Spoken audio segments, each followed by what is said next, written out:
찬송가 272장으로 찬송하겠습니다. 272장 찬송입니다.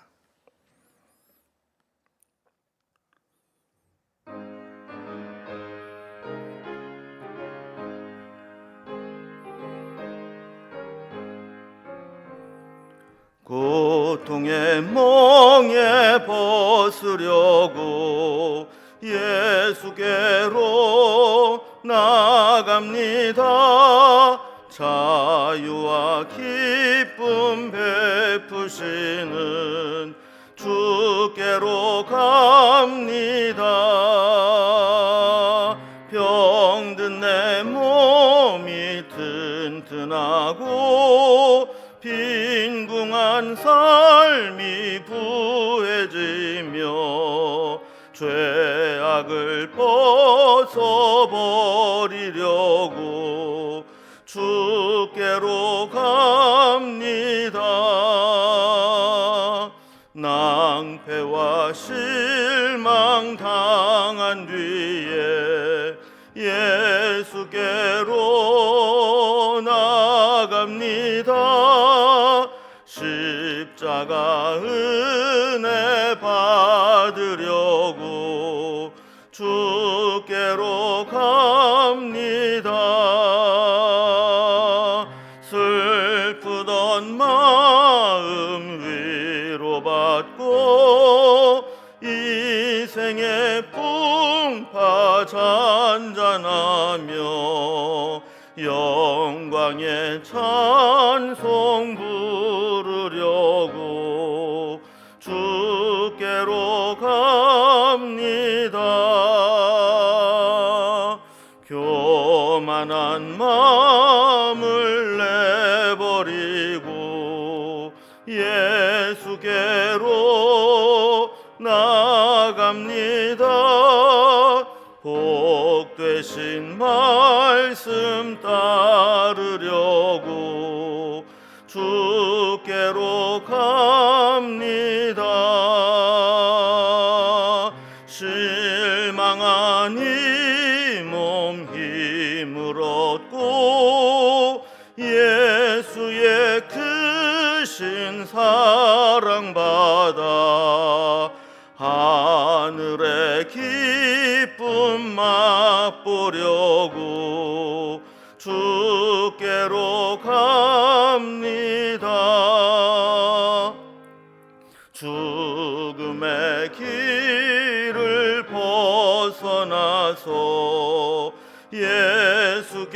예수께로 나갑니다. 영원한 집을 바라보고 주께로 갑니다.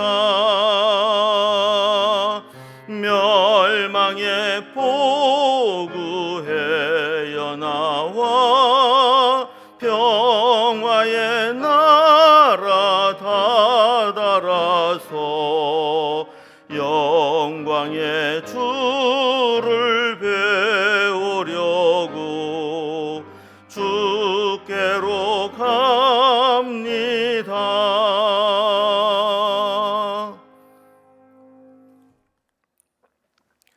오늘 함께 나눌 하나님 말씀은 누가복음 8장 26절에서 39절까지 말씀입니다. 누가복음 8장 26절에서 39절까지 말씀을 제가 봉독하겠습니다. 그들이 갈릴리 맞은편 거라사인의 땅에 이르러 예수께서 육지에 내리심에 그 도시 사람으로서 귀신 들린 자 하나가 예수를 만나니 그 사람은 오래 옷을 입지 아니하며 집에 거하지도 아니하고 무덤 사이에 거하는 자라. 예수를 보고 부르짖으며 그 앞에 엎드려 큰 소리로 불러 이르되 지극히 높으신 하나님의 아들 예수여, 당신이 나와 무슨 상관이 있나이까? 당신께 구하노니 나를 괴롭게 하지 마옵소서 하니, 이는 예수께서 이미 더러운 귀신을 명하사 그 사람에게서 나오라 하였음이라. 귀신이 가끔 그 사람을 붙잡음으로 그를 쇠사슬과 고랑에 매어 지켰으되 그 맨 것을 끊고 귀신에게 몰려 광야로 나갔더라. 예수께서 내 이름이 무엇이냐 물으신즉 이르되 군대라 하니 이는 많은 귀신이 들렸음이라. 무저갱으로 들어가라 하지 마시기를 간구하더니 마침 그곳에 많은 돼지떼가 산에서 먹고 있는지라. 귀신들이 그 돼지에게로 들어가게 허락하심을 간구하니 이에 허락하시니 귀신들이 그 사람에게서 나와 돼지에게로 들어가니 그 떼가 비탈로 내리달아 호수에 들어가 몰사하거늘 치던 자들이 그 이루어진 일을 보고 도망하여 성내와 마을에 알리니 사람들이 그 이루어진 일을 보러 나와서 예수께 이르러 귀신 나간 사람이 옷을 입고 정신이 온전하여 예수의 발치에 앉아 있는 것을 보고 두려워하거늘 귀신 들렸던 자가 어떻게 구원받았는지를 본 자들이 그들에게 이르매 거라사인의 땅 근방 모든 백성이 크게 두려워하여 예수께 떠나가시기를 구하더라.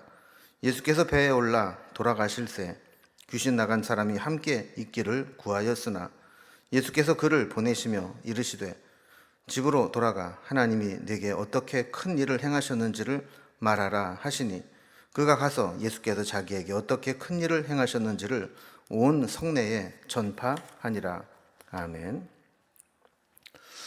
공생애를 시작하신 예수님은 이제 여러 기적들을 베푸시게 되는데 오늘 본문에 보면 이제 갈릴리 건너 맞은편으로 가서 거라사인의 땅으로 가신 장면이 나오게 됩니다. 내려보니까 그곳에 귀신 들려 고통당하는 광인이 있었는데 그에게서 귀신을 쫓아내 주시고 온전케 하신 사건을 오늘 본문이 다루고 있습니다. 이 사람에게 들렸던 이 귀신은 한 사람의 인생을 완전히 파괴하고 있었습니다. 그러나 예수님을 발견한 귀신은 스스로 고통을 호소합니다. 예수님이 사랑하시고 귀하게 여기는 영혼에 계속 있을 수 없음을 귀신은 알고 있었기 때문입니다. 그래서 귀신은 예수님에게 자신들을 이 무저갱에 가두지 말아달라 이렇게 간구하게 되죠. 예수님은 마침 그곳에 있는 돼지떼에게 들어가게 해달라 하는 요청을 받고 허락을 하셔서 그 귀신들이 돼지떼에 들어가게 됩니다. 자, 그러나 이 일이 사람들에게 원망을 또 사게 됩니다. 세상 사람들은 한 영혼이 귀신으로부터 자유케 됐다 하는 사실보다 자신의 재산인 돼지떼들을 잃어버린 것이 더 크게 여겨졌기 때문입니다. 이렇게 한 광인이 하나님의 은혜로 능력으로 이렇게 귀신을 쫓아내고 자유롭게 되는 이 사건을 오늘 본문이 다루고 있습니다. 오늘 본문을 단락별로 구분을 해보면 26절에서 29절까지는 거라사 땅에 귀신 들린 사람을 만나는 예수님이 나오게 됩니다. 그리고 30절에서 33절까지는 그곳에서 군대 귀신 들린 자에서 귀신을 쫓아내신 예수님의 사역이 기록되어 있습니다. 34절에서 39절까지는 이렇게 귀신을 쫓아내게 된 이후에 사람들의 반응이 어떠했는지 그리고 회복된 이후에 그 사람의 행적이 어떻게 됐는지 이런 부분을 다루고 있습니다. 이제 단락별로 한번 살펴보겠습니다. 먼저 첫 번째 단락입니다. 예수님이 거라사 땅으로 들어가셔서 거기에 귀신 들린 사람을 만나게 되는 장면입니다.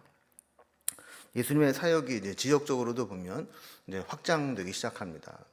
보통 이렇게 갈릴리의 나사렛 동네, 가버나움 동네 이렇게 갈릴리 호수의 이제 서쪽 위주로 사역을 하시다가 이제 그 건너편에 거라사인의 땅으로 가시게 됩니다. 그리고 22절에서 우리 살펴본 것처럼 예수님은 제자들에게 배에 오르셔서 호수 저편으로 건너가자 그랬습니다. 그래서 밤새 광풍을 뚫고 갈릴리를 건너 오신 것이죠. 26절에 보면 갈릴리 맞은편 거라사인의 땅에 이르게 되는데 거라사 지역은 복음에 소외된 이방인의 땅이었습니다. 배에서 내리자마자 당황스러운 상황이 벌어집니다. 27절에 보면 그 도시에 귀신 들린 자가 하나 있었는데 예수님을 만나게 됩니다. 그런 귀신에 의해서 정상적인 생활을 못하고 있습니다. 그래서 오랫동안 옷도 입지 않고 부끄러움을 모른 채 벌거벗고 지냈습니다. 집에서 정상적으로 거하지도 못했고 무덤 사이에 거하게 했습니다. 그야말로 이제 외적으로 보면 이제 미친 사람처럼 그렇게 살게 된 것이죠. 28절에 보면 그 사람 속에 있던 귀신이 예수님을 보고 금방 알아봅니다. 그리고 큰 소리로 부르짖어 간구합니다. 지극히 높으신 하나님의 아들 예수여, 당신이 나와 무슨 상관이 있나이까? 그러면서 당신께 구하노니 나를 괴롭게 하지 마소서, 이렇게 이야기를 하죠. 그러나 그것은 귀신 사정이고, 그 영혼을 귀하게 여기신 예수님은 이 귀신 들린 이 사람을 외면치 않으셨습니다. 그는 나와 상관이 무슨 상관이 있느냐 그랬지만, 예수님은 그 사람과 상관이 있는 일로 여기시고 그의 삶에 개입하게 됩니다. 29절에 보면 예수님이 귀신에게 명하십니다. 그리고 그 사람에게서 나오라, 이렇게 명하셨죠. 이 귀신은 그 사람을 붙잡아서 제어하는데 얼마나 강력하게 역사를 했는지, 그를 제어하기 위해서 이 쇠사슬을 고랑에 메어서 그렇게 가두다시피 한 겁니다. 그런데 귀신은 또 그보다 더 힘이 또 세서 그 묶어 놓았던 쇠사슬과 고랑까지도 끊어버리고 광야로 몰고 나갔던 것이죠. 그래서 옷도 벗고 무덤 사이에 거하게 된 겁니다. 마가복음 5장 5절에도 보면 이 귀신 들린 자에 대한 모습이 나오게 되는데, 귀신은 밤낮 무덤 사이에서나 산에서나 늘 소리를 지르고 돌로 자기 몸을 해치고 있었다, 이렇게 기록을 합니다. 그러니까 귀신은 한 사람의 영혼을 이렇게 망가뜨리고 그의 인생을 송두리째 빼앗아 가는 거죠. 귀신은 그러면서도 예수님께 상관하지 말라고, 괴롭히지 말라고 하지만 주님은 그 영혼을 귀하게 여기셔서 그 사람의 인생에 개입하게 되시고 그 영혼을 불쌍히 여기셔서 그를 지배하고 있는 귀신을 쫓아내 주시는 겁니다. 두 번째 단락을 보면 만남 후에 예수님이 그 인생을 불쌍히 여기셔서 그에게 있었던 군대 귀신을 쫓아내시는 장면이 기록되어 있습니다. 예수님은 귀신 들려 고통당하는 영혼을 불쌍히 여기셨습니다. 30절에 보면 귀신에게 내 이름이 무엇이냐, 이렇게 물으셨죠. 놀랍게도 그는 내 이름은 군대다, 이렇게 이야기를 합니다. 군대는 뭐 여러 가지 특징이 있죠. 군대처럼 많은 군인들이 있는 것처럼 많은 귀신이 들어가 있다, 이렇게 이야기를 하는 것이라고 볼 수도 있고, 또 군대처럼 이렇게 파괴적이고 아주 조직적인 그런 아주 고약한 귀신이 들린 겁니다. 31절에 보면 귀신은 자신을 무적행에 가두지 말아달라고 애원합니다. 32절에 보면 마침 그곳에 보면 많은 이 돼지떼들을 산에서 이렇게 풀어놓고 먹이고 있었는데 그 돼지에게 들어가게 해달라, 이렇게 간구하게 됩니다. 예수님은 한 영혼이 귀하기 때문에 그것을 허락해 주셨죠. 그러자 33절에 보면 귀신이 그 사람에게서 나와서 돼지에게 들어갔다 그럽니다. 그러자 지금까지는 이 사람을 고통스럽게 만들고 광인처럼 만들었던 그 귀신들이 그 많은 돼지떼에게로 들어가서 그 돼지떼가 갑자기 비탈로 내리다가 갈릴리 호수에 뛰어들어서 몰사하게 만들었던 것입니다. 이 귀신이 한 사람에게 들어가 그 한 사람을 지배하고 있었으니 이 사람이 얼마나 고통스럽고 파괴적인 고통을 당하며 살았겠습니까? 주님은 이것을 불쌍히 여기시고 이 사람에게 있었던 귀신을 내쫓아 주신 것입니다. 세 번째 단락을 보면, 자, 이 일이 있은 후에 거라사 지방에 있는 사람들은 어떤 반응을 보이게 되었고, 그리고 귀신이 떠나간 그 사람이 그 이후에 어떤 일을 했는지 말씀을 전하고 있습니다. 돼지떼는 갈릴리 호수에 뛰어들어 몰살을 당했지만 덕분에 군대 귀신 들렸던 사람은 자유함을 얻었습니다. 34절에 보면 이 돼지떼를 치던 자들이 그 일을 보고 도망하여 성내와 마을에 알렸다, 기록을 합니다. 아마도 이 돼지 치는 자들은 자기 돼지가 아니라 아마 그 성내의 이 마을에 돼지들을 위탁받아서 대신 치고 있었던 것 같습니다. 근데 이렇게 남의 돼지를 맡아서 치고 있다가 그 돼지들이 한꺼번에 갈릴리 호수에 뛰어들어서 몰살을 당하고 말았으니 아마 그 책임감이 컸을 겁니다. 그래서 두려운 마음으로 성으로 들어와서 그 성내의 마을에 알리게 된 것이죠. 35절에 보면 이 말을 듣고 사람들이 확인을 하러 나오게 됩니다. 와서 보니까 귀신 들려 고통당하던 자는 귀신이 나가게 되었고 완전히 정상으로 돌아왔습니다. 옷을 벗고 지냈던 사람이 옷을 입고 정신이 또 온전해져서 예수님 발치에 앉아 있는 것을 보고 두려움에 떨게 됩니다. 옛날에 그 당시에는 이렇게 귀신을 고칠 수 없었고 그냥 그렇게 미친 것처럼 살다가 죽는다 이렇게 생각을 했는데 사람이 이렇게 온전해진 것을 보니까 어떤 능력으로 그렇게 됐는지 또 두려움을 갖게 된 겁니다. 36절에 보면 이 일을 목격한 증인들이 또 나오게 됩니다. 귀신 들린 자가 어떻게 구원받게 되었는지, 그 과정에서 어떻게 돼지 떼가 이렇게 되었는지를 증언해 준 거죠. 37절에 보면 이 증언을 들은 사람들의 반응이 나오게 됩니다. 모든 백성이 크게 두려워하여 예수께서 떠나가시기를 구했다 그럽니다. 그래서 예수님은 이제 배에 올라서 돌아갈 준비를 하시게 된 거죠. 우리는 보통 예수님께서 이런 능력을 행하게 되면 더 머물러 주시기를 구하게 됩니다.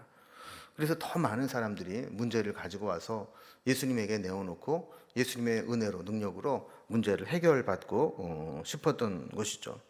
그런데 거라사인의 땅에 있는 사람들은 예수님으로 인해서 그 한 영혼이 자유함을 얻고 구원받은 것을 기뻐한 것이 아니라 도리어 이 돼지떼를 잃어버림으로 인한 이 경제적 손실에 더 큰 마음을 쓰고 있었던 겁니다. 그래서 그들에게는 그런 두려움이 있었을 겁니다. 이 사람 이외에도 귀신 난 사람들이 얼마든지 그 지역에 있었을 텐데 잘못하면 예수님이 그곳에 머물러 있으면서 다른 귀신 들린 사람들을 고쳐준다고 하면서 또 어떤 재산이 또 어떤 가축들이 피해를 보고 손해를 볼 줄 모른다 하는 두려움이 있었다는 것이죠. 그래서 예수님에게 간청을 하는 겁니다. 더 이상 그런 사람을 살리느라고 우리 재산을 축내지 말고 그냥 빨리 무슨 일이 일어나기 전에 떠나달라 하는 겁니다. 여러분, 사실 우리가 가치로 본다면 돼지떼가 중요합니까? 사람이 중요합니까? 사람이 중요함에도 불구하고 사람들은 이런 재산에 더 관심이 있을 때가 있는 거죠. 38절을 보면 예수님이 이제 배에 오르시고 떠나려고 할 때 귀신으로부터 노임받은 자가 예수님과 함께 있기를 구했다 그럽니다. 그러니까 아마도 그 배에 같이 타고 예수님을 따르기를 원했던 것 같습니다. 근데 예수님은 허락지 않으시고 그를 보내십니다. 집으로 보내시면서 그에게 사명을 맡겨주시게 되는 거죠. 그럼 이 사람은 마을 전체가 달려들어도 통제할 수 없었던 사람입니다. 심지어 쇠사슬과 고랑에 매어 지켰어도 그것마저도 끊어버리고 달아날 정도였습니다. 그런데 예수님의 능력이 그를 온전히 회복시켜서 집으로 돌아가게 한 것입니다. 자, 그리고 39절에 보면 집으로 돌아가서 하나님이 내게 어떻게 큰 일을 행하셨는지를 말하라 그랬습니다. 그래서 그는 자신에게 어떤 일이 일어났는지, 예수님께서 어떻게 이 큰 일을 행하셨는지를 전파하게 됩니다. 이 사람은 무덤에서 집으로 돌아갔습니다. 무덤가에 살면서 사람들로부터 소외당하고 또 홀로 지냈던 자가 이제는 예수님을 전하며 사람들과 소통하게 되었습니다. 귀신 들려 미친 광인에서 주님을 증언하는 증인된 삶을 살게 되었습니다. 은혜를 입은 자는 증인된 삶을 살아야 됩니다. 하나님이 내게 행하신 큰 일이 있는 사람은 그것을 전하게 되는 거죠. 우리도 우리 주변에 주님이 하신 일을 전하라고 보내실 수 있습니다. 그럴 때 우리는 주님이 행하신 일을 증언할 수 있는 증인의 사명을 감당해야 됩니다.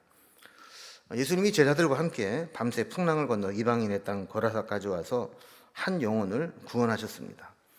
이 한 영혼의 가치, 한 영혼의 소중함을 안다면 그 영혼이 어디에 있든지 어떤 형편에 있든지 포기하지 않고 그 영혼을 살리는 사명을 우리 주님은 감당하셨던 것입니다. 우리도 한 영혼을 구원하기 위해서 하나님이 내게 맡기신 영혼이 누구인지 어떤 영혼인지를 늘 관심을 갖고 살펴보면서 하나님이 기회를 주실 때 그에게 복음을 전하고 정말 말로만 천하보다 귀한 영혼이 아니라 정말 천하보다 귀한 영혼을 얻기 위해서 우리가 그 어떠한 일이라도 할 수 있는 그런 준비된 삶을 살아갈 수 있기를 주님의 이름으로 기원합니다. 기도하겠습니다. 하나님 아버지, 이방인의 땅 거라사에 주님이 가셔서 귀신 들려 미친 자로 살던 한 영혼을 하나님이 고치셔서 주님의 증인으로 만드시고 하나님의 구원의 역사를 나타내신 것을 살펴보았습니다. 우리도 주님의 그 은혜를 입은 자들입니다. 또한 주님으로부터 그 은혜 받은 자답게 증인된 삶을 살도록 사명을 부여받은 자들입니다. 우리 주변에 주님이 그 큰 일을 행하신 것을 우리가 증언하기를 원하시는 사람들이 있는지 민감하게 살피게 하시고, 하나님이 기회를 주실 때 주의 복음을 전하며 하나님이 행하신 큰 일을 증언하는 그런 삶을 살아갈 수 있도록 인도해 주시옵소서. 오늘도 주님과 동행하며 주님과 함께하며 주님의 증인된 삶을 살아가기를 소망하며 예수님의 이름으로 기도드리옵나이다. 아멘. 각자 기도 제목들로 자유롭게 기도하시겠습니다.